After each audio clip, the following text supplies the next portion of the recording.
Cool. What's up? It's Narrative Tarot. I have a, I guess, VR video that I'm doing. It's main deck, mood decks, mood MOOD decks from Astral Lady Tarot. There's quite a few VRs on it already. I think it's about a week or so old, but basically it's a few questions about the main decks that you work with, why, and then the ones that are more mood decks, which would probably be more secondary. You can go watch her video. She talks about her process and things like that, so I just figured I'd add my own spin to it. So I'm gonna start out and say I don't really think I read tarot in the way that some people do, and I think that's obviously like a no shit.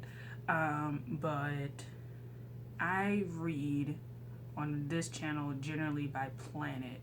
So I have main decks and mood decks for each planet that I'm going to show you guys. The reason I work with planets is just I'm not an astrologer, but I find that doing things by zodiac sign for me isn't particularly helpful. I'm finding myself more and more drawn into transits, planets, aspects, things like that. And so I find that using decks in that way helps with those questions. And then also I feel that working with decks, there's just certain planets I think that decks are linked to. And the issues, topics, essence of those planets, certain decks want to work with over others. So not necessarily thematic like love or love relationships or family or career. It's more like certain topics those decks want to discuss. And I'm very much about relationships with my personal decks and the decks that I use. There's no deck that comes into my collection now that I'm just choosing out of nowhere. They all are bought because I'm interested in something about them. I have to be pulled in. I have to like the imagery. I have to look at several pictures and just think about it. And usually if I start to envision scenes and scenarios and bonding with the deck before I even get it in person, I think to myself that it's a good fit. So that's how I ended up with all of these decks. But I just feel like energy comes through decks, but I think there are certain planets that those energies like are affecting. So yeah, that's kind of basically what it is. So we have questions. Number one, which decks can you go through and envision all 78 cards? None of them. And the reason why is because I'm quite intuitive. There are decks that stick with me, as in I'm really touched by some of the cards and they've had a profound effect on me, but I'm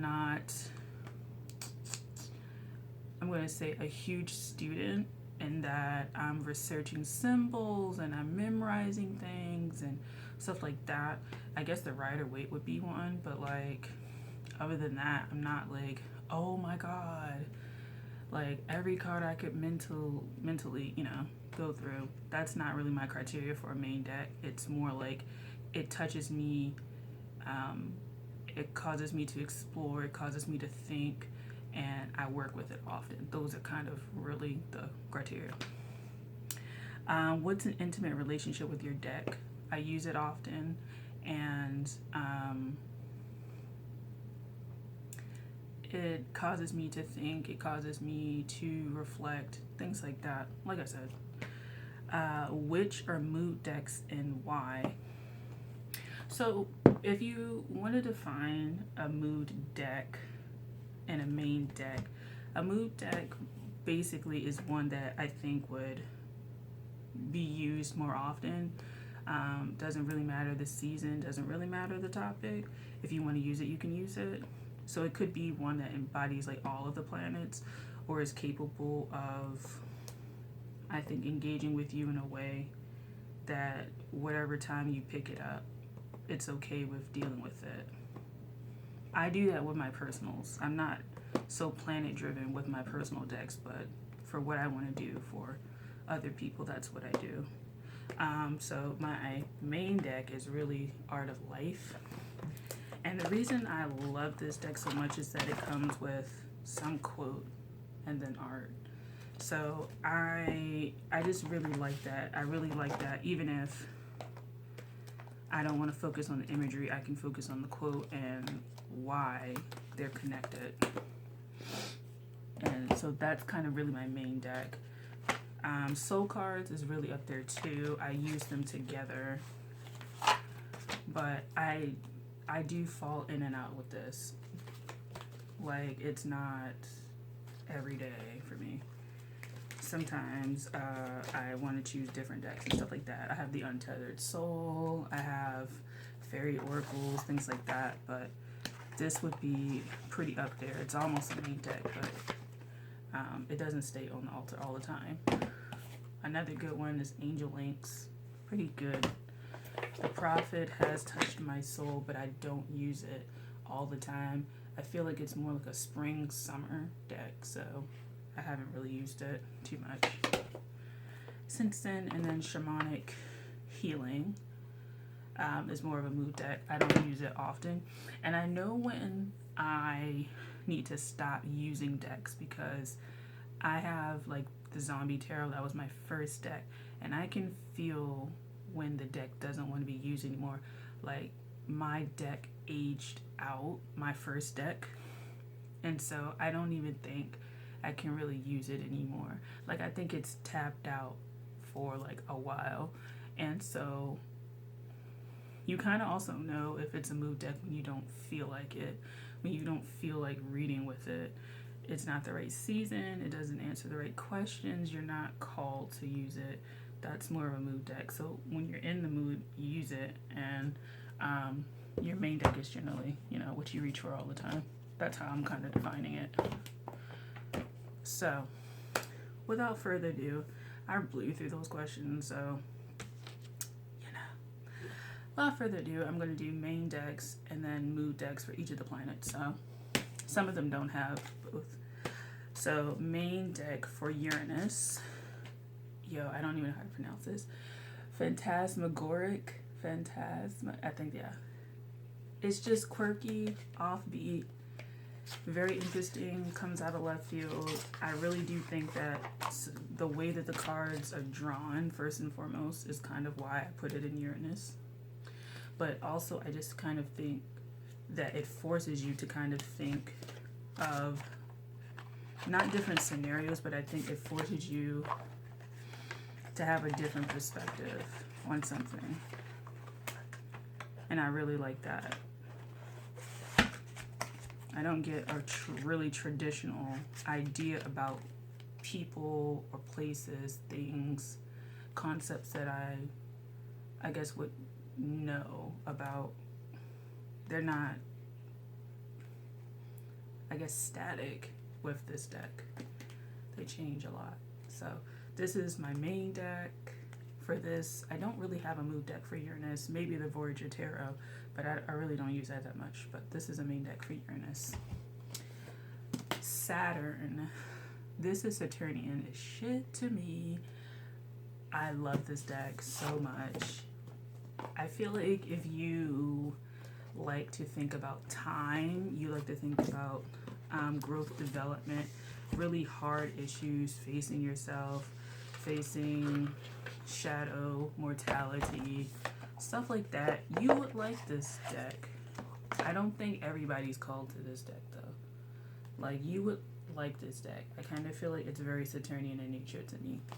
You have something to learn, and I've explained that in another video, that this is a deck that you could learn from like non-humans. If you work with non-humans, like, but particularly like animals, plants, things like that, like, you probably would relate to this.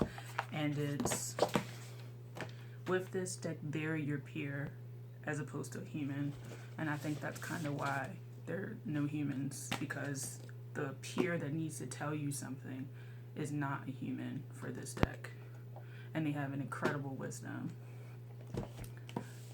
I don't really have a lot of Saturnian decks, so that's really the only one that I kind of really put in that pile.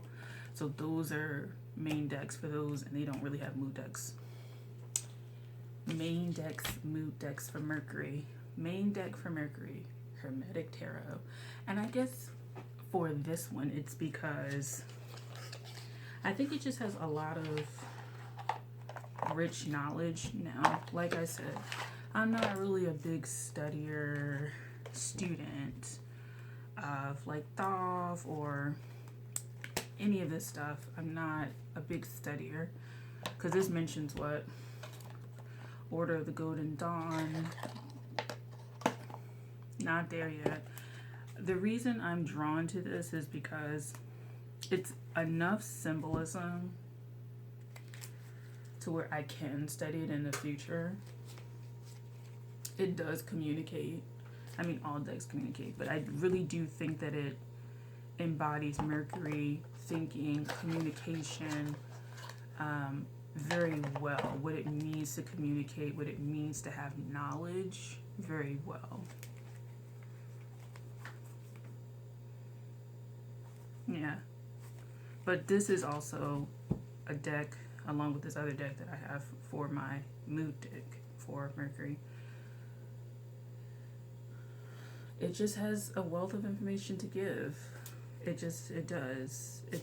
Even if you're not a student, there's just so much that you can take in. There's so many ways to look at this. I like it. I like it. And then we have for the mood deck for Mercury, I don't even know how to Paracelsus Dreams Tarot. I find this one is linked with music as well, another form of communicating with others. So this is also kind of related. I feel like if you like one, you'll probably like the other. This one is a little more about the body. I think communicating with the body.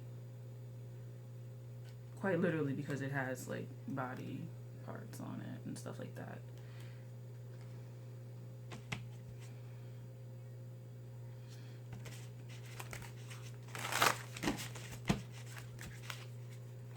It's just, I also find Mercury decks,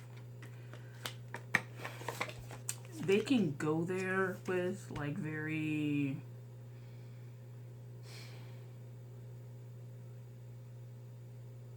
I don't think I'm going to be able to explain this. They're very profound in a direct way, I feel like. In a more direct way. That's what I feel with this. Because you know sometimes when things are profound, they may come off as quite vague, quite up here. They're not layman's terms. I feel like Mercury decks, even though they have a lot of symbolism, they can be more layman's terms. Yeah. You don't have to suspend your disbelief basically with those. Jupiter, Darkness of Light, surprisingly, is a mood deck, but the Fountain Tarot is definitely a main deck. I just feel like with this, it's more of the aesthetic. When I think of Jupiter, I think of, you know, where there's scenes of people in the afterlife and they're like in these really bright white rooms. That's how I feel with this. I feel like this is, that room is kind of like your realm of higher truth, higher knowing, higher knowledge. And I just feel like this embodies that white room, that afterlife, like a lot better. I feel like it embodies Jupiter, a sense of becoming, an expansiveness. You would think like maybe Pluto would do that as far as like transformation, going from one state to the next of consciousness, but I really do think Jupiter embodies that. You fully embodying who you are, going from one state to the next, even as you transform. And I really enjoy that. So this is the Fountain Tarot for my main deck with Jupiter. Mood deck with Jupiter. Darkness of light. I feel the same way. It's just this one may focus a little bit more on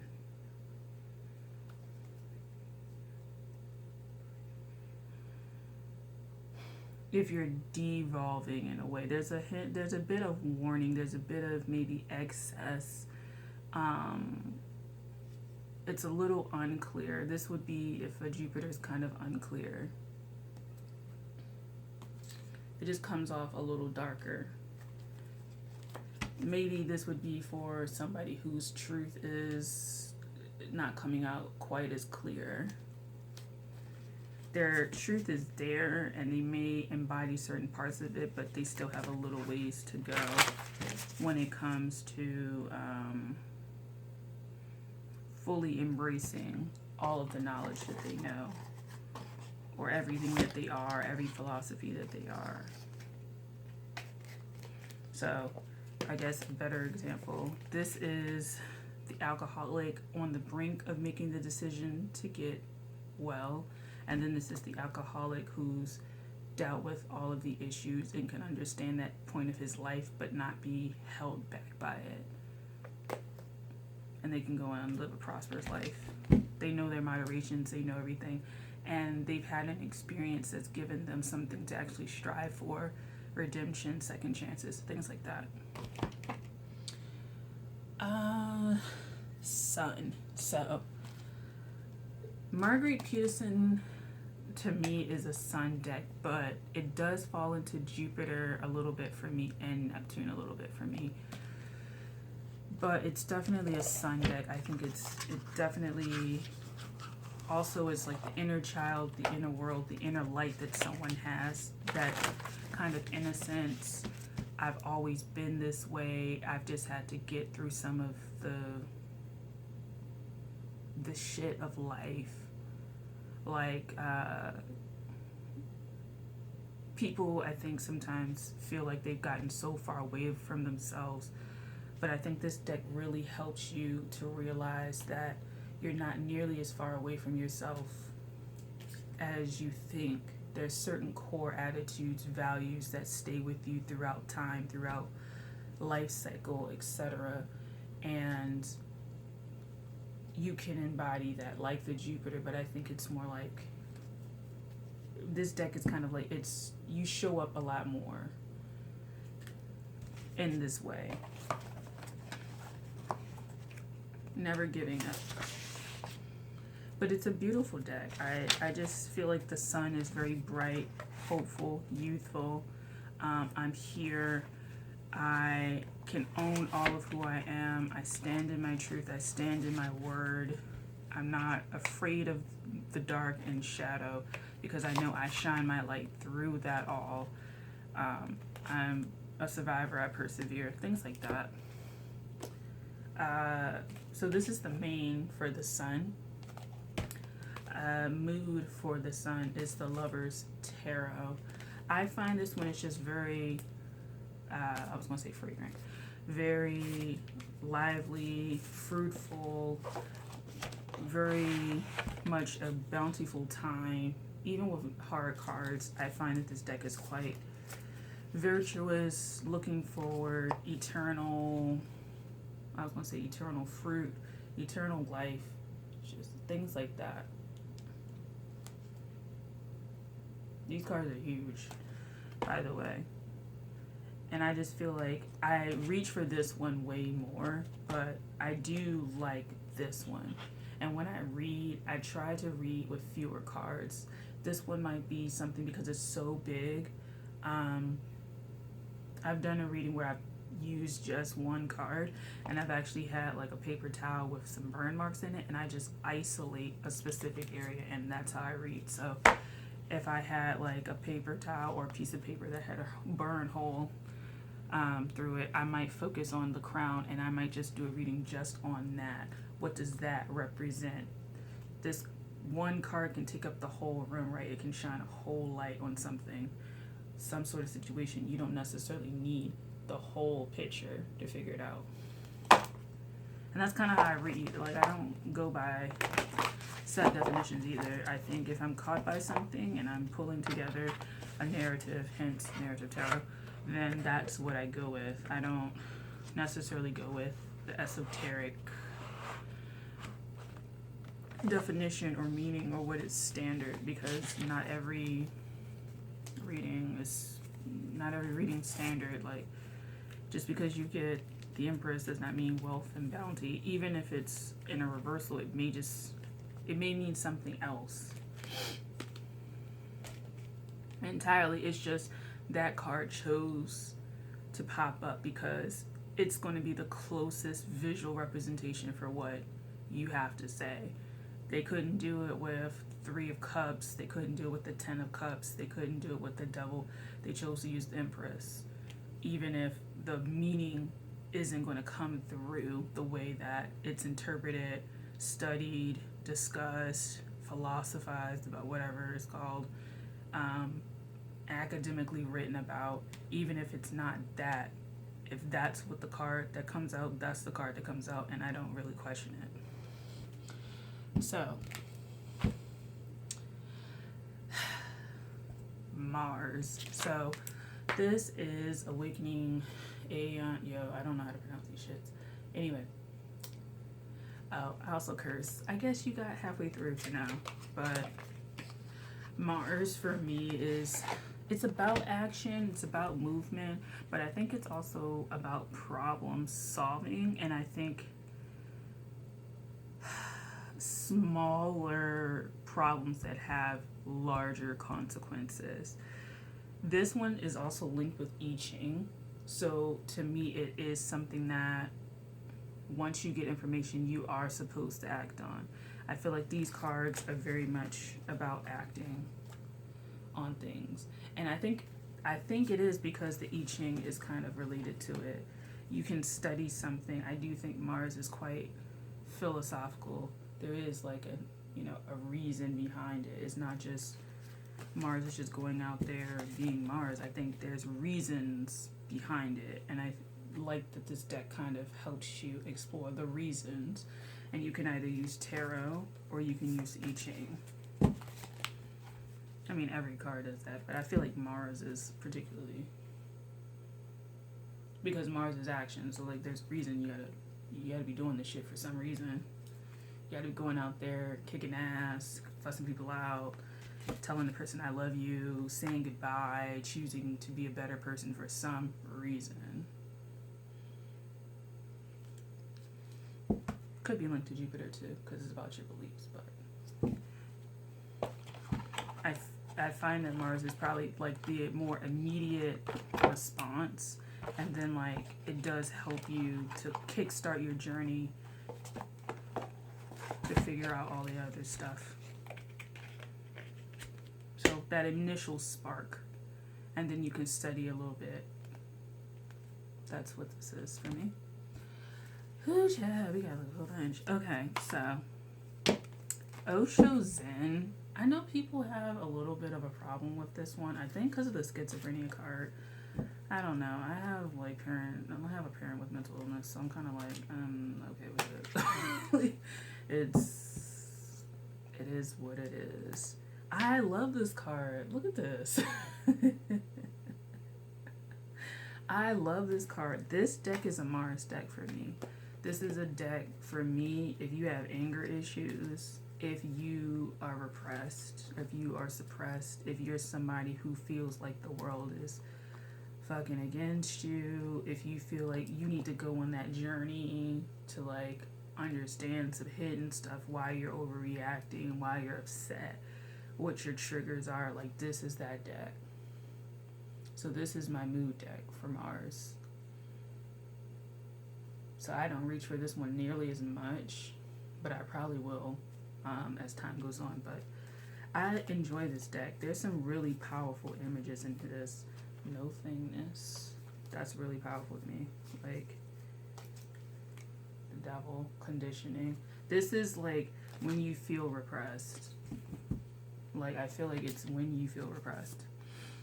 So next is Venus. Venus to me can be about people, but I think it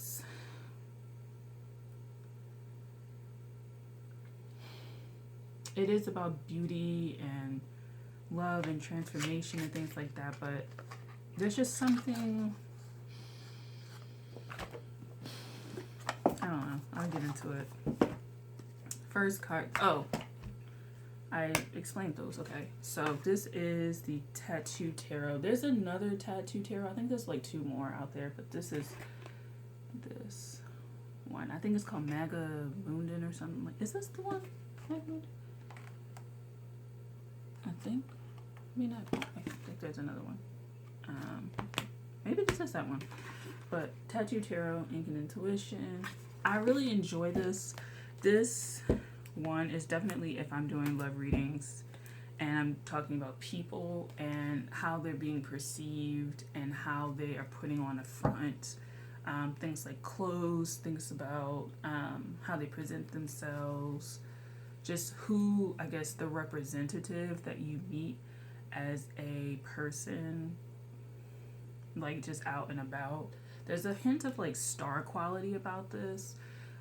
You don't know this person intimately, but you admire them. So it's kind of like you see somebody walking down the street and they catch your eye. That's what this deck is for me.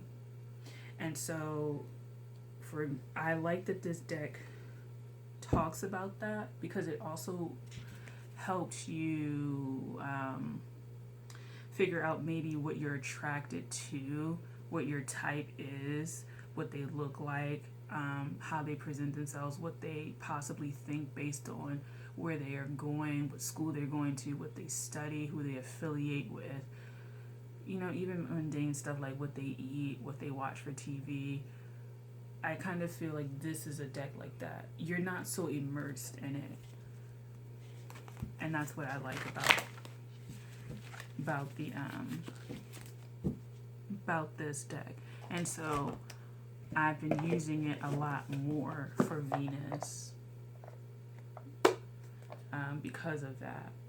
It's just an all around great deck, so I like it for that. So this is definitely, if anybody wanted relationships, this is what you would probably see.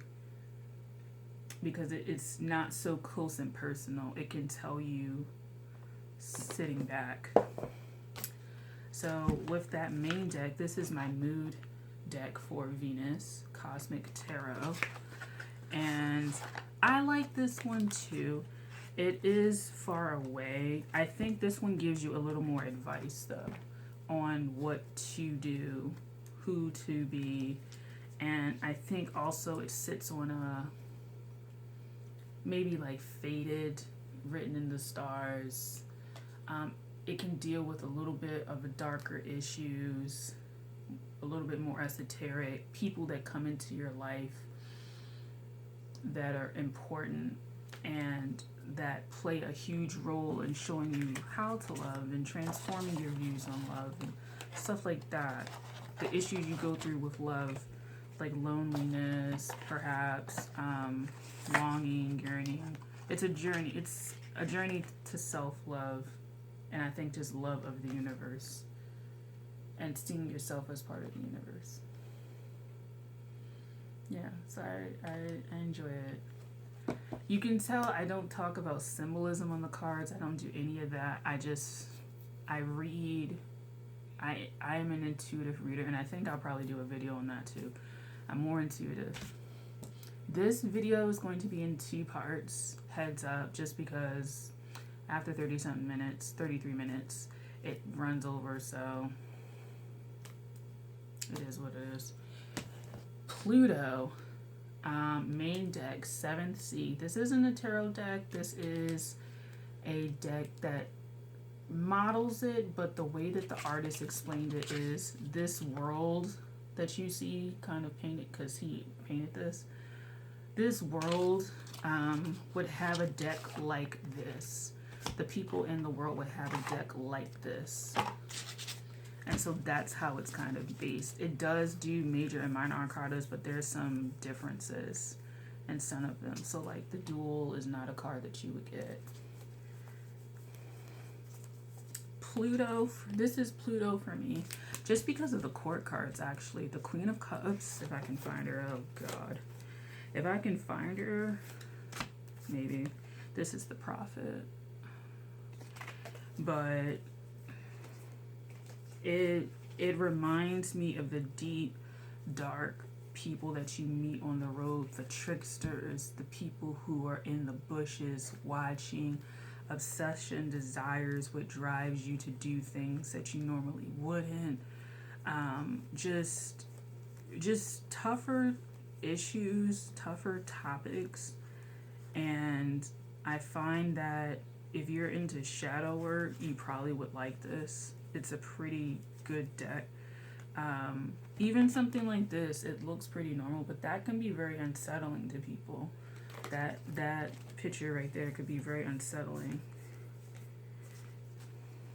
I don't know, I'm trying to find something. Like this. This could be very unsettling to someone. It's very unsettling to me. But this could be, this could bring out some fear for someone out there.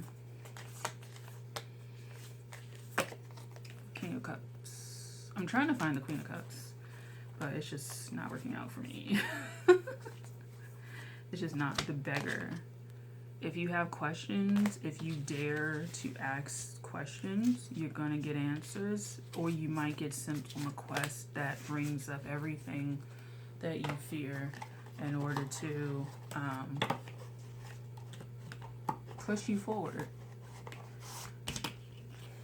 Next, Pluto, but it's a mood. This is a deck that has touched me so much, but I don't use it as much as this one. The Mary L. Tarot is the shit. It's a Pluto deck for me. It goes deep. It talks about mirroring, transformation, fears, attitudes, beliefs, things that we're constantly trying to improve on, but things that are can be very disruptive if you don't rein them in.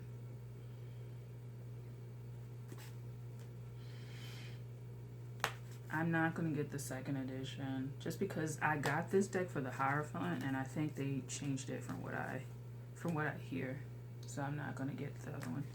But this one is quite nice. You can study this all your own. You don't need a lot of cards, and I actually would advise against it. I've used like 4 or 5 cards with this, but really you can do one and dive deep. Even if you are intuitive, you can dive deep with this. If you study it, you definitely can do it because she put a lot of effort in that. So I'll learn, about it